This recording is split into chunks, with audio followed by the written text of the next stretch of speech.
Labarai da ɗumi-ɗuminsa ta tabbata dai ƙasar Jamhuriyar Musulunci ta Iran a jiya ta harbe jirgin ƙasar Amurka da ya yi yunƙurin ratsawa ta mashigar Hormuz, yayin da babban mai fashin baƙin nan wato Bash Bash ya tabbatar da wannan al'amari.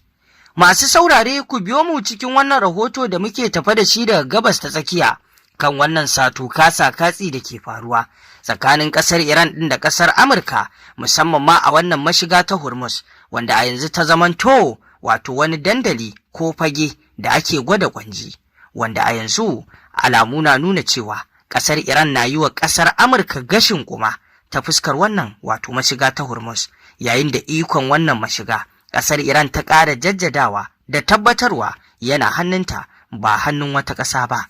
yayin da ƙasar Amurka ke yunƙurin lallai sai ta shiga wannan mashiga. Masu saurare ku biyo mu cikin wannan rahoto domin jin wannan al'amari da muke tafa da shi. A yau muna ranar Talata 5 ga watan Mayu na shekara ta 2026. Kamar yadda a jiya 4 ga wata wato ranar Litinin mun kawo muku rahoto kan yadda ƙasar Iran ta bayyana cewa ta harbe wani jirgi na ƙasar Amurka, jirgin yakinta da ya yi yunƙurin wato shiga ta mashigar Hormuz, kamar yadda Donald Trump shugaban ƙasar Amurka ya bayyana cewa za su raka jirgin da suka makale a mashigar Hormuz domin su fitar da su daga wannan wato mashiga. Kamar yadda muka sani akwai jirage da suka makale a wannan mashiga bayan Iran ta rufe mashigar, ta bayyana cewa wato babu wani jirgi da zai shige har sai yana da iko ko ya tattauna da ƙasar ta Iran sannan ya samu ikon wucewa, inda Donald Trump yake ganin yana da ƙarfin kwanjin da zai iya wato ƙetarar da waɗannan jirage ta hanyar tura jirgin yakin su ya yi rakiya ga waɗannan jirage har su fita, nuna masa hanyar da wato za su bi domin fita daga wannan mashiga, inda ɗaya daga cikin jiragen ƙasar Amurkan da suke ji da shi ya yi wannan yunƙuri, inda Iran nan take ta harba wato missile ɗinta ko mu ce makami mai linzaminta nan take ta tarwatsa wannan jirgi. Inda bayan fitar da rahoton ne ƙasar Amurka ta fito ta musanta ta ce wai Iran wato ba gaskiya ta faɗa ba, bata wato lalata mata jirgi ba. A yanzu Bash babban mai fashin bakin nan kan siyasar duniya ya fito ya yi bayani, inda ya bayyana cewa wato ta tabbata wato ƙasar Iran ta harbe jirgin ƙasar Amurka kamar yadda ta ikirari. Me yasa Bash ya bayyana cewa wato tabbas Iran ta harbe wannan jirgi? Batunsa shine ya bayyana cewa tun lokacin da ƙasar nan ta Iran suke yaƙi wato da tsakaninsu da ƙasar nan ta wato Isra'ila da kuma Amurka, bata taɓa fitowa Iran ta bayyana wani abu wanda ba haka yake ba. Idan aka kashe mata wato ɗaya daga cikin manyanta ko jagororinta, Iran tana fitowa ta ce an kashe wani, ko ta fito ta ce an mata asarar kaza. Iran ba ta ɓoye duk wani abu da aka mata, walau na nasara ne, walau na illa aka mata. To dangane da haka Bash ya ce ita kuma Amurka tana ɓoye duk wani abu da aka mata ne, duk wani abu da illa ya zamanto gare ta ɓoye shi take, ba za ta fito ta faɗi gaskiya ba. Kuma Donald Trump ya sha fitowa ya maganganun da ba haka suke ba, daga bisani kuma ya zo ya ƙaryata kansa da kansa, ko kuma ya faɗi abu daga bisani kuma ya zo ya caccanza shi, wanda ƙarerai da yawa sun fito a cikin kalamansa an gani a cikin wannan yaƙi. Ita kuma Iran har yanzu ba a ji ta da wata magana ta ƙarya guda ɗaya ba, duk abin da ta faɗa ya faru to ya faru ne. A dangane da wannan hujja, Bash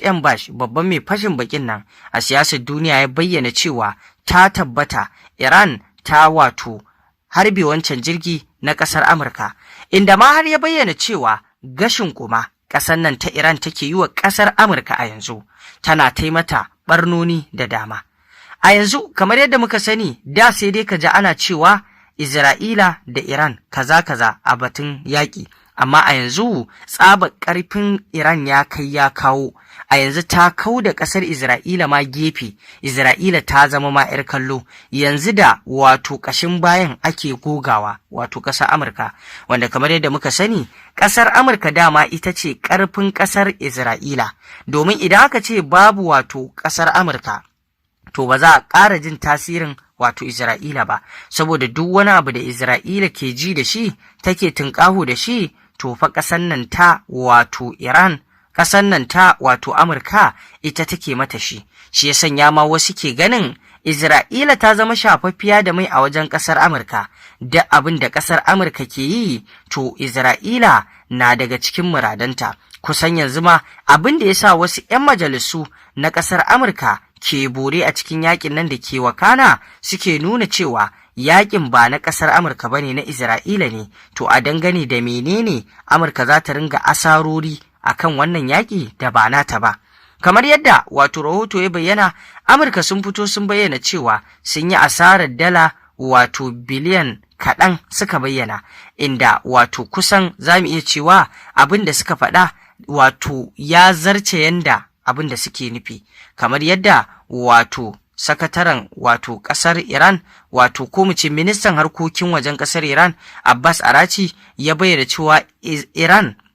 ta sa Amurka ta yi asarar wajen dala biliyan 100 a cikin wannan yakin, inda su kuma suka fito suka faɗi wato kaso 1 a cikin barnar da aka masu, inda kuma Iran ta bayyana irin barnar da ta masu ya kai wajen asarar dala biliyan 100. To kaga wato Amurka ta yi babbar asara, kuma gashi abubuwan suna ci gaba da tafiya, ba sa samun nasarar da suke bukata a cikin wannan yaki. Wannan shi yake nuna cewa tabbas ƙasar Iran ta kai ta kawo, kuma tana yi wa ƙasar Amurkan da Isra'ilan gabaki ɗayansu gashin kuba. Don haka Bash Baje ke tabbatar da cewar wannan jirgi da ƙasar Iran ta ce ta harbo na ƙasar Amurka, to fa tabbas ta harbo shi, domin da ba ta harbo shi ba Iran ba ta fito ta ce ta harbo ba.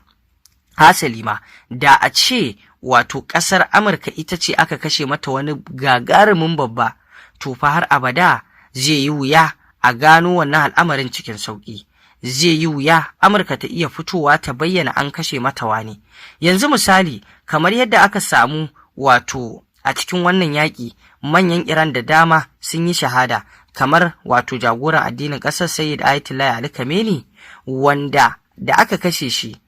tun a daren wato aka fara ganin alamu zuwa safiya Iran ta bayyana wato Sayyid Ayatollah Ali Khamenei yayi wato shahada. Kai safiyar ma ba ta yi ba, rahotannin da sai safiya suka fara bayyana, amma tun kan safiyar ma suka sanar. To kaga da a ce ƙasar Amurka ce ko Isra'ila aka ce an kashe ɗaya daga cikin jagororinsu wato waɗanda ake ji da su, ba za su taɓa fitowa su bayyana an masu wannan illa ba. To kaga kenan Iran ba a taɓa kama ta da ta faɗi wani abu da ba daidai ba, dangane da haka idan ta ce ta yi abu to fa ta yi ɗin ne, kamar yadda Bash